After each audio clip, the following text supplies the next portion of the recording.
ಇದು ಪುಷ್ಪ ಸಿನಿಮಾವನ್ನು ಮೀರಿಸುವಂತಹ ರಿಯಲ್ ಕಹಾನಿ.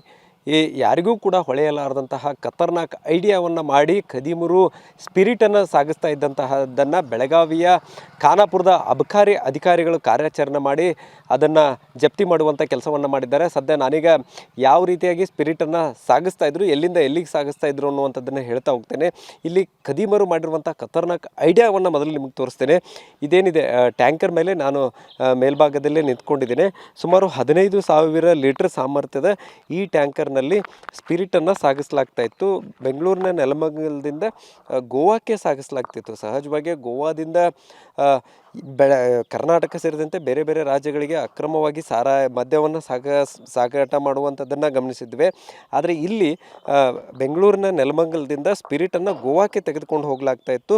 ಸೊ ಇದೇನಿದೆ, ಈ ಒಂದು ಡಬ್ಬಿಯನ್ನು ಓಪನ್ ಮಾಡಿದರೆ ಈ ಓಪನ್ ಆದಂಥ ಸಂದರ್ಭದಲ್ಲಿ ಒಂದು ಪೈಪ್ ಇರುತ್ತೆ ಒಳಗಡೆ ಭಾಗದಲ್ಲಿ, ಅದರಲ್ಲಿ ಆಯಿಲ್ ಮಾತ್ರ ಇರುತ್ತೆ. ಅಂದರೆ ಮೇಲ್ನೋಟಕ್ಕೆ ಆಯಿಲ್ ಸಾಗಾಟ ಮಾಡುವಂತಹ ಮಾದರಿಯಲ್ಲೇ ಇಲ್ಲಿ ಈ ಒಂದು ಟ್ಯಾಂಕರನ್ನು ಮಾಡಿಫೈ ಮಾಡಿದ್ದಾರೆ. ಸೊ ಇಲ್ಲಿ ಆಯಿಲ್ ಇದೆ ಅನ್ನುವಂತಹ ನಿಟ್ಟಿನಲ್ಲಿ ಕಂಡುಬರುತ್ತೆ. ಸೊ ಅದನ್ನು ಪೈಪ್ನ ಸುತ್ತಮುತ್ತಲೂ ಸ್ಪಿರಿಟ್ ಇರುವಂಥದ್ದು. ಅಂದರೆ ಸಹಜವಾಗಿ ಯಾರಾದರೂ ಇದನ್ನು ಟ್ಯಾಂಕರನ್ನು ಹಿಡಿದಂಥ ಸಂದರ್ಭದಲ್ಲಿ ಪರಿಶೀಲನೆ ಮಾಡಿದಾಗ ಆಯಿಲನ್ನೇ ತೆಗೆದುಕೊಂಡು ಹೋಗ್ತಾ ಇದ್ದಾರೆ ಅನ್ನುವಂತಹ ನಿಟ್ಟಿನಲ್ಲಿ ಅವರ ಗಮನ ಸೆಳೆಯುವಂಥದ್ದು.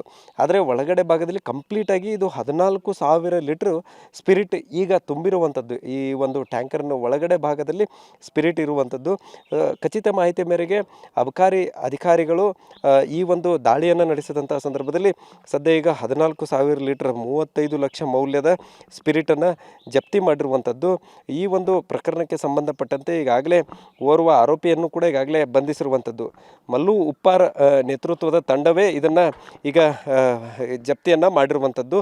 ಸೊ ಸಹಜವಾಗಿ ಪುಷ್ಪ ಸಿನಿಮಾದಲ್ಲಿ ಟ್ಯಾಂಕರ್ ಮೇಲ್ಭಾಗದಲ್ಲಿ ಹಾಲನ್ನು ಸಾಗಾಟ ಮಾಡ್ತಾ ಇರ್ತಾರೆ, ಕೆಳಭಾಗದಲ್ಲಿ ಗಂಧದ ಕಟ್ಟಿಗೆಯನ್ನು ಸಾಗಾಟ ಮಾಡ್ತಾಯಿದ್ರು. ಆದರೆ ಇಲ್ಲಿ ಸ್ಪಿರಿಟನ್ನು ಪುಷ್ಪ ಸಿನಿಮಾದ ಮಾದರಿಯಲ್ಲೇ ಏನು ಟ್ಯಾಂಕರ್ ಒಳಭಾಗದಲ್ಲಿ ಕಂಪ್ಲೀಟಾಗಿ ಸ್ಪಿರಿಟನ್ನು ತುಂಬುವುದು, ಮೇಲ್ಭಾಗದಲ್ಲಿ ಮಾತ್ರ ಒಂದು ಪೈಪ್ನಲ್ಲಿ ಆಯಿಲನ್ನು ಇಟ್ಟಿರುವಂಥದ್ದು. ಯಾರೇ ಅಧಿಕಾರಿಗಳು ಪರಿಶೀಲನೆ ಮಾಡಿದಾಗ ಸಹಜವಾಗಿ ಅದು ಆಯಿಲ್ ಅನ್ನುವಂಥ ನಿಟ್ಟಿನಲ್ಲಿ ಬಿಂಬಿಸಬೇಕನ್ನುವಂಥ ಪಕ್ಕಾ ಪ್ಲ್ಯಾನನ್ನು ಮಾಡಿಫೈಯನ್ನು ಮಾಡಿನೇ ಇಲ್ಲಿ ಸ್ಪಿರಿಟನ್ನು ಸಾಗಿಸಲಾಗ್ತಾ ಇತ್ತು. ಸೊ ಈಗ ನೆಲಮಂಗಲದಿಂದ ಗೋವಾಕ್ಕೆ ಇದನ್ನು ತೆಗೆದುಕೊಂಡು ಹೋಗಲಾಗ್ತಾ ಇತ್ತು ಅನ್ನುವಂಥದ್ದು ಪ್ರಾಥಮಿಕ ಮಾಹಿತಿ. ಸದ್ಯ ಈಗ ಆರೋಪಿಯನ್ನು ಬಂಧಿಸಲಾಗಿದೆ, ಆತನ ವಿಚಾರಣೆ ಕೂಡ ನಡೆಸ್ತಾ ಇದ್ದಾರೆ.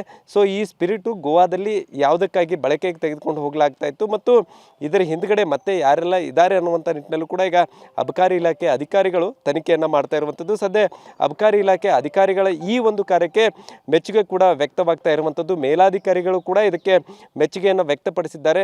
ಸೊ ಘಟನೆಗೆ ಸಂಬಂಧಪಟ್ಟಂತೆ ಇನ್ನೂ ಕೂಡ ತನಿಖೆ ಮುಂದುವರೆದಿರುವಂಥದ್ದು. ಕ್ಯಾಮರಾಮನ್ ಪ್ರವೀಣ್ ಜೊತೆ ಸಹದೇವ್ ಮಾನೆ, TV9 ಬೆಳಗಾವಿ.